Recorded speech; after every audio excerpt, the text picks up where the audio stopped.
Switch कर जाते हैं। पेशेंट है बहुत ज्यादा प्राउड है, आइदर उसकी कोई भी सिम्टम है, हम वहां पे प्लाटीना का इस्तेमाल लाजमी करेंगे।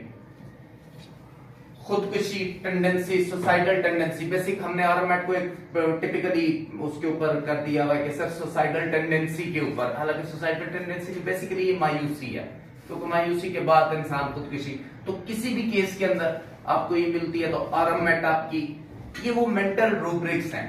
यही मेंटल रूब्रिक्स पेन जैसे हम लेते हैं हमारी बॉडी के अंदर पेन है, पेन को हम कंडक्ट किसके, पेन एक मेंटल सिम्टम है सर, सही क्या यहाँ पे तो सही करनी हो कर दीजिएगा, ये मेंटल सिम्टम है, ये हमारा फिजियोलॉजिकल बॉडी ऑर्गन का नहीं, ये मेंटल सिम्टम है हमारा पेन। पेन के ऊपर हमारी स्पेसिफिकेशन आ जाती है, जैसे चलने से पेशेंट की तकलीफ में आराम का आना तो गलबन हम रेस्टॉक्स के ऊपर चले जाते हैं, बैठने से आगे हम ब्रायोनिया के ऊपर आ जाते हैं, मौसम चेंज ऑफ वेदर के साथ है हम ढलका मारा के ऊपर चले जाते हैं। यानी होम्योपैथिक में सिम्टोमेटिक ट्रीटमेंट है ना, कि हमने वो चेंज, ये है सब ये मेंटल रूब्रिक्स, ये तमाम चीजें कनेक्ट, पेन भी कनेक्ट करेगा आपके मेंटल रूब्रिक्स के अंदर। तो होम्योपैथी क्या कहती है कि जहां पे मेंटल रूब्रिक्स में मेजॉरिटी की जो राय है, लेकिन हनीमन ये क्या कि potencies up to the choice of the practitioner, आपके एक्सपीरियंस और चॉइस के ऊपर है, लेकिन मेजॉरिटी ये कहा गया कि हाई डोज दें, जहां पे मेंटल सिम्टम हो वहां पे आप हाई डोज दें, जहां पे कोई कॉन्स्टिट्यूशनल मामला आता है वहां पे भी आप हाई डोज दें, जहां पे कोई मियाज्मेटिक मामला आता है वहां पे भी आप हाई डोज का इस्तेमाल करें। तो यहाँ पर हम अमूमन इस्तेमाल करते हैं हाई डोज का, बड़ी पोटेंसीज का, जो पोटेंटाइजेशन का एक सिस्टम है होम्योपैथी के अंदर। जबकि इसके पैरेलल हमारे पास दूसरी चीजें हैं, टॉनिक्स। टॉनिक क्या होता है, जैसे भी डॉक्टर स्नोबर एक लाइंस मैन के ऊपर बात कर रही थी, ये टॉनिक था आपका हर्बल से। टॉनिक क्या होता है, जो ताकत देता है किसी भी चीज को। और अगर आप टॉनिक्स पे होम्योपैथी के अंदर आते हैं तो टॉनिक्स मेजॉरिटी आपके प्लांट किंगडम से हैं। जैसे मैं जनरल कुछ एग्जांपल्स देता हूं, आप ब्रेन के लिए टॉनिक क्या यूज करते हैं, जिंको बाइलोबा, जिनसिंग, ये आपके ब्रेन के टॉनिक है प्लांट किंगडम से। आप हार्ट के लिए टॉनिक क्या इस्तेमाल करते हैं, क्रेटिकस, जो यानी मशहूर कुछ के नाम मैं लेना चाह रहा हूं। लिवर के लिए आप किसके ऊपर जाते हैं, चैलिडोनियम, कार्डस, चेनंथस। दिल्ली पे जाते हैं तो सियोनॉक्स, किडनी पे आते हैं तो बर्बेरस वल्गैरिस, फीमेल जेनिटल ऑर्गन्स के अंदर आप जाते हैं तो अलेट्रस, अशोका, फ्रेक्सिनस, हेलोनियास। इन्हीं कोई ऑथर्स ने, मैंने नहीं, अथॉरिटीज ने इन्हें टॉनिक्स लिखा, मैंने नहीं लिखा। मेल जेनिटेलिया में आ जाते हैं तो अश्वगंधा, डामियाना, एग्नस कास्टस, तमाम का तमाम सोर्स प्लांट के, इनमें से जितने का भी देखने, और आप प्रैक्टिस के अंदर जितने मदर टिंचर यूज करें मेजॉरिटी प्लांट किंगडम के अंदर। उसके बाद टॉनिक आपके दूसरे नंबर पे आ जाते हैं तो वो फिर बायोकेमिक के अंदर आ जाते हैं, जैसे ब्रेन के लिए कालीफॉस आ जाता है, लेकिन मदर टिंचर नहीं ना अवेलेबल है उसका। मदर टिंचर जितने भी आप यूज कर रहे हैं वो आपके होम्योपैथी के अंदर 95% प्लांट किंगडम से। कुछ हैं वो भी ज्यादा, उनमें से मेजॉरिटी आप टॉपिकली यूज करें जो एनिमल किंगडम में जाते हैं। सिपिया बालों के लिए हम ऑयल में डाल के दे देते थे, कैंथेरस बर्न्स के लिए लगाने के लिए हम कर देते हैं इस्तेमाल, वो टॉपिकल है। इंटरनली मेरे इनमें नहीं है, होगा ऑब्वियसली होगा, मैं कभी भी ये नहीं कहा कि मैं जो कह रहा हूँ वो हतमी राय है। मैंने कैंथेरस मदर टिंचर इस्तेमाल करवाते किसी को, मैंने सिपिया को मदर टिंचर में इस्तेमाल करवाते, इनटेक के लिए नहीं देखा। स्किन के ऊपर आप आते हैं, कैलेंडोला मदर टिंचर, वो भी प्लांट किंगडम के अंदर आएगा। आपको मेजॉरिटी मिलेगी सब हर्ब्स के अंदर से। वजह उसकी ऑब्वियसली वजह के बगैर तो नहीं होगा, इसलिए कि शॉर्ट एक्टिंग है। जैसे भी थोड़ी देर पहले डॉक्टर स्नोवर बात कर थी, एक होते हैं एलिमेंट्स और एक होते हैं साइड इफेक्ट्स। इनके एलिमेंट्स प्रोड्यूस होते हैं या आप इनके साइड इफेक्ट है तो वो इतने टेम्परेरी हैं कि आपका होम्योपैथिक में वाइटल एनर्जी और एलोपैथी के बकौल इम्यूनिटी उसे खुद कवर कर लेती है, वो अपना टाइम ड्यूरेशन खत्म होते हैं, वो खत्म हो जाते हैं आपके।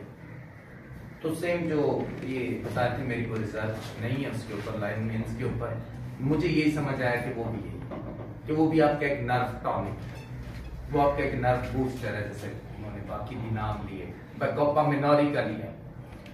बैकोपा मिनोरी मुझे आज भी याद है, फर्स्ट टाइम जो मुझसे इंट्रोड्यूस हुई थी, ये शायद 2002-3 की बात है, जो मैंने रिसर्च की थी। मेरे पास पार्किंसंस का पेशेंट था, मोसोगारिकस भी दे रहा था, जिंकमेट मैंने उसको दी, मैनेज नहीं हो रहा था। तो ये बैकअपा मिनोरी उस वक्त मैंने उस पेशेंट को मदर टिंचर के अंदर यूज करवाई थी, और पेशेंट को ये काफी इंप्रूवमेंट उससे आई थी। बैकअपा मिनोरी भी प्लांट किंगडम से, यानी आपकी ये मेडिसिन आप जितने भी जाएंगे ये प्लांट किंगडम से आपकी मेडिसिन आ रही है। प्लांट हर्ब्स क्या होता है, शॉर्ट एक्टिंग है आपकी मेजॉरिटी डाइट के अंदर, यानी आप देखेंगे दुनिया में कुछ तबके ऐसे हैं जो नॉन वेज हैं, जो सिर्फ जो है, कुछ है जो गोश्त खोर है लेकिन वो साथ सब्जियां भी खाते हैं, लेकिन कुछ है जो गोश्त नहीं खाते वो सब्जियां खाते हैं। आपका प्लांट एक ऐसा किंगडम है जो सबसे बेस्ट इस्तेमाल होने वाला है। प्लांट कोई भी ऐसा नहीं है जो ना खाता हो। जानवरों में भी जिनसे आप मुस्तफीद हो रहे हैं खुराक में, वो प्लांट खाने वाले जानवर है। जिन जानवरों को आप गोश्त खा रहे हो उनसे ज्यादा देखेंगे आपके वो पौधे खाने वाले जानवर। तो ये वो हर्ब्स आपका एक ऐसा चैप्टर होता है कि जो आपके टॉनिक्स, तो हमारे जो टॉनिक्स हैं होम्योपैथी के अंदर वो भी मेजॉरिटी इससे हैं।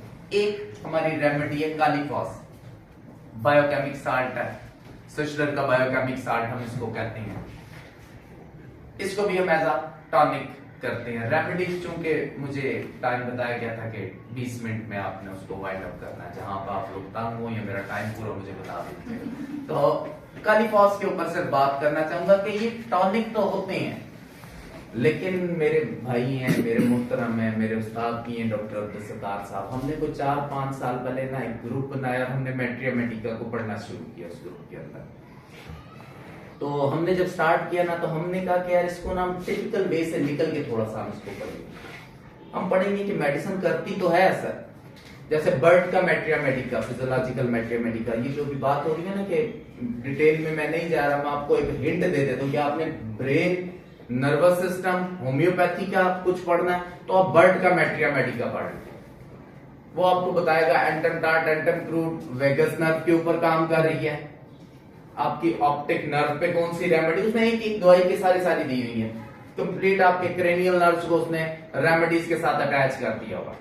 फार्माकोडायनामिक्स बाय रिचर्ड ह्यूज है, उसने बड़ा अच्छा इसको एक्सप्लेन किया हुआ। तो वो जरा एक लेंथी चैप्टर बन जाता है कि होम्योपैथी करती नर्वस सिस्टम से। आप उसके अंदर पढ़ेंगे, आपको मेजॉरिटी आपको एक्सप्लेन हो जाएगा किस तरह नर्वस सिस्टम और होम्योपैथी आपस में कनेक्टेड है। तो मैं कालीफास की बात करता हूँ, वो उस वक्त हमारा डिसाइड हुआ, तो हमने उस वक्त इसको स्टार्ट किया, कोई 5 साल से पहले होगा, तकरीबन 5-6 साल पहले हमने इसको स्टार्ट किया। तो उस वक्त फिर हमारे पे बहुत से इंकशाफात हुए कि दवाइयां क्यों असर कर रही हैं, कैसे असर कर रही है। उसी में ये एक दवाई थी कालीफॉस हमारी। अब कालीफॉस जनरली हम कहते हैं पोटेशियम फास्फोरस, बेसिकली पोटेशियम और फास्फोरस नहीं है, ये K2HPO4 है, पोटेशियम और एसिड फॉस है। एसिड फॉस और पोटेशियम का ये मिक्सचर है। करती क्या है, कार्डियक टॉनिक भी बहुत बड़ा है, हमारा नर्वस टॉनिक भी है, लेकिन कालीफॉस को अगर आप डिटेल में पढ़ें तो ये एक बहुत बड़ा आपका कार्डियक हार्ट का टॉनिक भी है। फिर लोग चूंकि हमने ब्रेन पे बात करें, ब्रेन में निजल बॉडीज होती हैं न्यूरॉन के अंदर।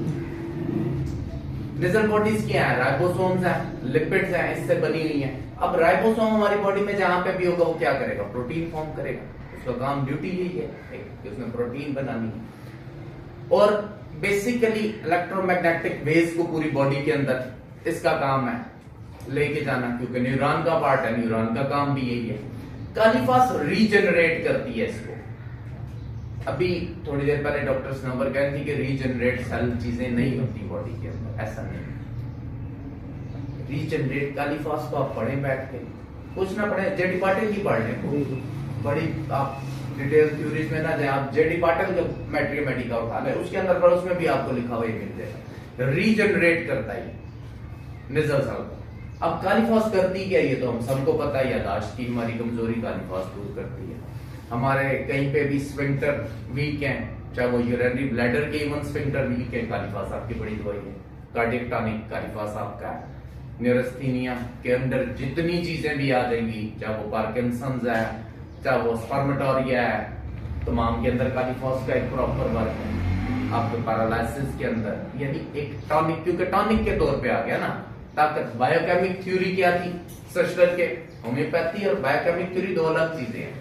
सस्टर के जो 12 बायोकेमिक्स आर्ट थे उसने क्या कहा था, एक तो एंड पे क्विट कर दिया था, वो भी खैर चूंकि हम लोगों के फर्दर आज भी हम उससे 12 ही पढ़े होते हैं, लेकिन जब हम पढ़ते हैं ना तो फिर हमारा दिमाग काम करता है, फिर हम इख्तलाफी बंदे हो जाते हैं। वो इसलिए मुझे कहा जाता है ये इख्तलाफी बंदा। आप उसके अंदर कलकेरिया सल्फ ही था सर, कलकेरिया सल्फ को आप पढ़ लें क्लार्क के अंदर, उसमें क्लियरली लिखा हुआ कि सस्लर ने अपनी लास्ट बायोकेमिक थ्योरी में डिस्कार्ड कर दिया था और उसने कहा था कि ये जो है एक्चुअल बॉडी कॉन्स्टिट्यूट नहीं है, क्या है, जिप्सम है, जो प्लास्टर आपका फ्रैक्चर होता है, जो प्लास्टर लगाते हैं, that is the Calcarea sulph. ये बायोकेमिक नहीं है, ये बॉडी का एक्चुअल कांस्टेंट नहीं है, इसकी जगह आप नाइट्रम फॉस और सिलिशिया का यूज करें। लेकिन हम आज भी 12-11 हमारे नहीं हुए, हम आज भी उसको या तो हम फिर उसे निकाल दें जॉन हेनरी क्लार्क को कि यार ये ऑथेंटिक नहीं है, उसे निकालेंगे तो काशीराम भी निकलेगा। क्लार्क को ट्रांसलेट करें तो काशीराम का मैट्रिया मेडिका बनता है। जहां पर गलत होगा सर मेरी तस्दीक फरमाइएगा, मेरे इल्म में ऐसा ही है, मैंने जो देखा तो वो भी निकल जाएगा आपका, लेकिन आप नहीं निकाल सकते, अथॉरिटीज है दोनों बहुत बड़ी। लेकिन हम आज भी 12 बायोकेमिक्स नाइट्रम फॉस को पढ़ लें आप क्लार्क के अंदर, ये उस वक्त की बुक्स हैं, मैं क्या शायद मेरे वालिद साहब भी निकाल 1900 उस वक्त की बुक्स हैं। तो मैं अभी तक मैं आप लोगों को बताऊं कि लेटेस्ट बुक्स मैंने ली हैं कुछ, लेकिन मुस्तार साहब के बिल में, मीर साहब के बिल, मैं अभी तक अपने दादा अबू वाली बुक्स नहीं पढ़ सका सारे, उनकी इतनी बुक्स नहीं, मैं वो लिटरेचर पढ़ रहा हूँ अभी। नेट्रम फॉस उन्होंने उसका भी मोटिफिकेशन दिया हुआ, उनको नेट्रम फॉस कह लो कि बॉडी में यूरिक एसिड डिसॉल्व करने के दो ही फैक्टर है, एक हीट ऑफ ब्लड खून की गर्मी और दूसरा सोडियम फॉस्फेट। और वो नेट्रम फॉस को हम कितना यूरिक एसिड डायलिसिस में इस्तेमाल कर रहे हैं वो हम लोगों को पता है। तो वो ये मोडिफिकेशंस आए हुए हैं, तो ये नजल सेल जो है ना उसको रीजनरेट करती है, इलेक्ट्रोमैग्नेटिक करंट आपकी बॉडी के अंदर जा रहा है, उस वजह से आपकी याददाश्त भी इंप्रूव हो रहा है, आपका पार्किंसंस का पेशेंट भी इंप्रूव हो रहा है, आपके तमाम मैटर्स जो है इंप्रूव हो रहे हैं। ये एक की एग्जांपल है, बाकी जैसे जिंको बायलोबा है वो तो है ये एक हर्ब है, टॉनिक है, आप उसको इस्तेमाल करें। और इनके जो हर्ब्स हैं ये इसी वजह से मदर टिंचर में ज्यादा रिकमेंडेड है, ड्यू टू इनके शॉर्ट एक्टिंग ड्यूरेशन। और जब वो शॉर्ट एक्टिंग होते हैं तो ऑब्वियसली उनके साइड इफेक्ट्स भी लंबे नहीं होते। तो ये एक नर्वस सिस्टम के ऊपर अगर हम बात करेंगे तो वो हो नहीं सकती, इतने से टाइम के अंदर हो नहीं सकते। बैठे हैं तमाम मोहतरम यहाँ पे सीनियर होम्योपैथ्स, उनके भी इल्म है, तो जितना टाइम था उसके हवाले से इंशाल्लाह इसकी रिसर्च मुझे कहा था भी डॉक्टर साहब ने कि हम रखेंगे इसके ऊपर। तो मैंने इनसे कहा था कि इन्हें आप डिवाइड करके रखें, आपकी 12 क्रेनियल नर्व है, हम एक क्रेनियल नर्व को पकड़ लें हर बार। वो क्रेनियल नर्व क्या है, उसके होम्योपैथिक रेमेडीज क्या है, वो सप्लाईज कहाँ पे दे रही है, उसकी होम्योपैथिक रेमेडीज क्या है। हम फिर तो एक आध को हम एक उसमें सिटिंग के अंदर मैनेज कर सकते हैं, लेकिन हम खाली अगर पैरालाइसिस को भी पकड़ ले तो हम पैरालाइसिस भी नहीं कर सकते। हम उसमें या हेमीप्लेजिया कर सकते हैं, जिस तरह मेरे भाई हैं बहुत मोहतरम स्टार साहब, 2-3 जगहों पर इनका एनीमिया का लेक्चर करवाने की कोशिश की गई, 3 जगहों पे तो मैं मौजूद था, लेकिन कहीं पे भी हम परनीशियस एनीमिया से आगे नहीं जा सके, टाइम खत्म हो गया। तो वो हम इसको बेहतर ये होगा कि हम इसके डिवाइड कर लेते हैं एपिसोड्स में करके, हम इसको उस हवाले से कन्वर्ट कर लेंगे। तो बाकी रह गया होम्योपैथिक, तो है नर्वस सिस्टम से जितनी दवाइयां आप किसी भी रेमेडी को उठा लें उसका आपके ब्रेन के साथ, क्योंकि ब्रेन कंट्रोल कर रहा है सारी बॉडी को, वो कनेक्शन आपको मिलेगा और वो आपका चलेगा। इंशाल्लाह नेक्स्ट नशिस्त में जैसे बताएंगे, मुझे तारीफ भाई बताएंगे डॉक्टर स्नोवर, हम इसको कैरी करेंगे। Thank you so much.